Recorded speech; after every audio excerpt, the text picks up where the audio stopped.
There is something sitting in your kitchen right now that is slowly destroying your kidneys.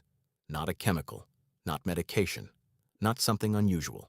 It is ordinary food, the kind you buy every week without a second thought, the kind your doctor has never once warned you about during a routine appointment. And the devastating truth is this: most people do not find out their kidneys have been silently damaged until roughly 60 to 70% of kidney function is already gone.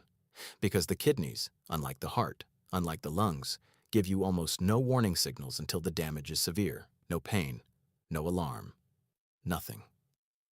I am a nephrologist, a kidney specialist, and in this video I am going to tell you exactly what the hidden killer in your kitchen is, why it is far more dangerous than most people realize, and why a single fermented Japanese food, eaten daily, can meaningfully protect your kidneys in a way that no supplement currently on the market can replicate. Stay with me through everything I am about to show you, because the final part of this video contains a precise, step-by-step protocol that you can start tonight. Let me start by destroying a belief that almost every person watching this holds. Most people, when they think about protecting their kidneys, think about drinking more water. They think about avoiding alcohol in excess. Perhaps they think about taking better care of their blood sugar. What almost nobody thinks about is the sodium load they consume every single day from processed food. And that is exactly where the hidden killer lives.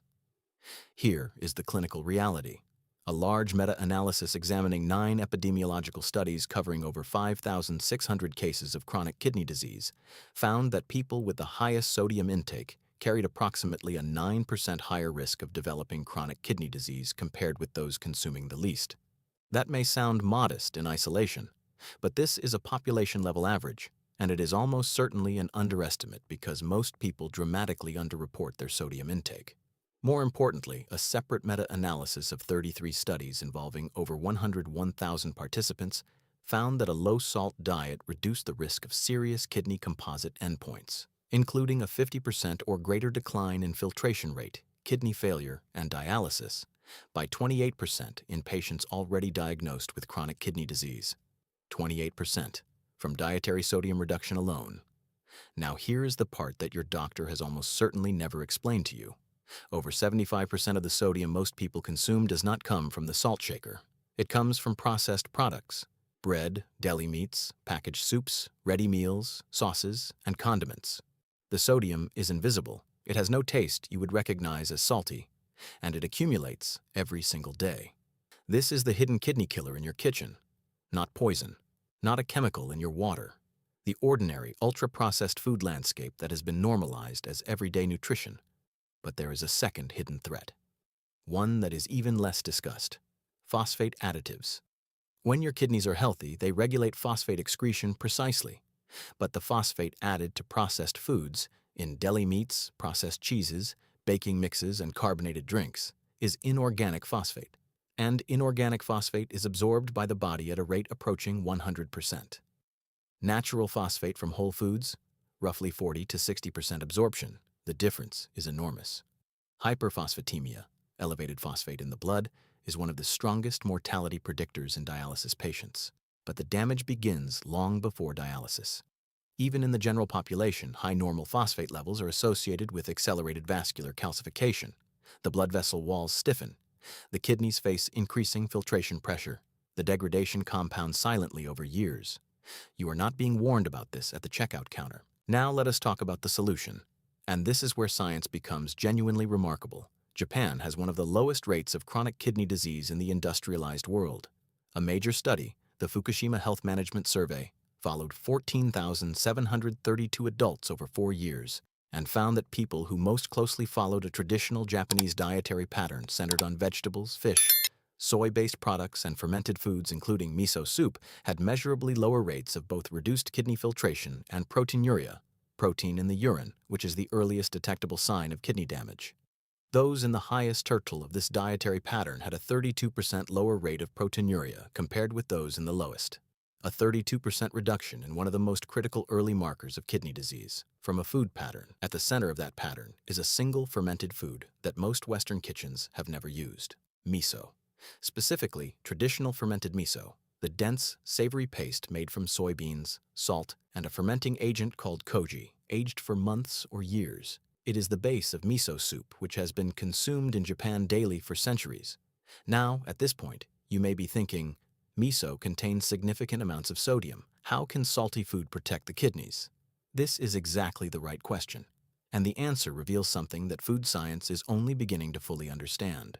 Several Japanese research groups have compared the effect of miso against an identical amount of sodium delivered as plain table salt. A miso-containing diet attenuated the salt-induced blood pressure rise by approximately 35 millimeters of mercury compared with an isosodium control diet.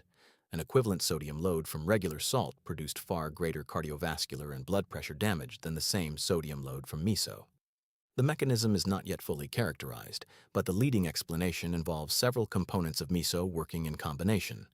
ACE inhibitory peptides, protein fragments produced during fermentation, block the same enzyme pathway that blood pressure medications target.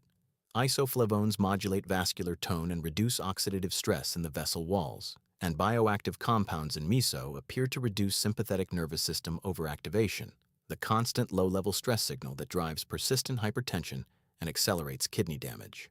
In human studies, 2 bowls of miso soup daily over 3 months produced no blood pressure increase in participants with normal or stage 1 elevated blood pressure despite the additional sodium load. Habitual consumers of fermented soy products, including miso in a large Japanese population cohort, were 28% less likely to develop hypertension compared with those consuming the least. Hypertension is the second leading cause of kidney failure worldwide. Attenuating its development is direct kidney protection. Here is the precise daily protocol. The evidence does not support consuming commercial instant miso packets, which are ultra-processed, stripped of fermentation-derived bioactives, and often contain additional additives.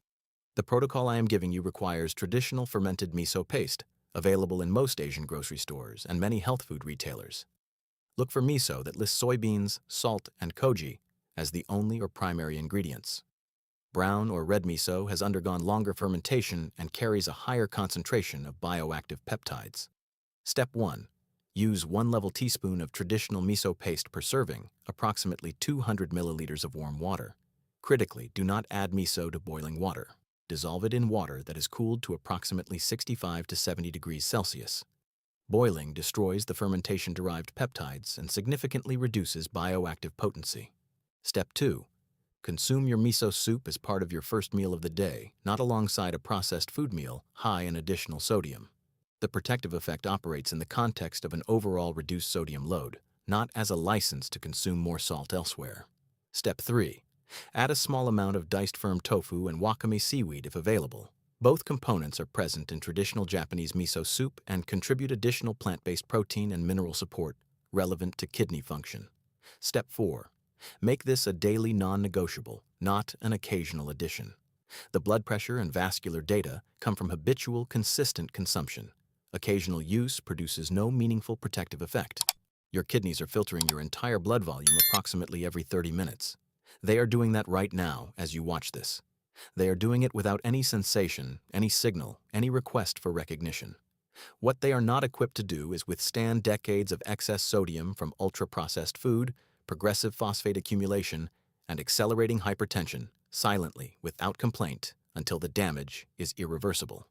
1 bowl of traditionally fermented miso soup every morning, as part of a diet that prioritizes whole food and minimizes hidden sodium from packaged products. The science is there. The protocol is there. Start tomorrow morning.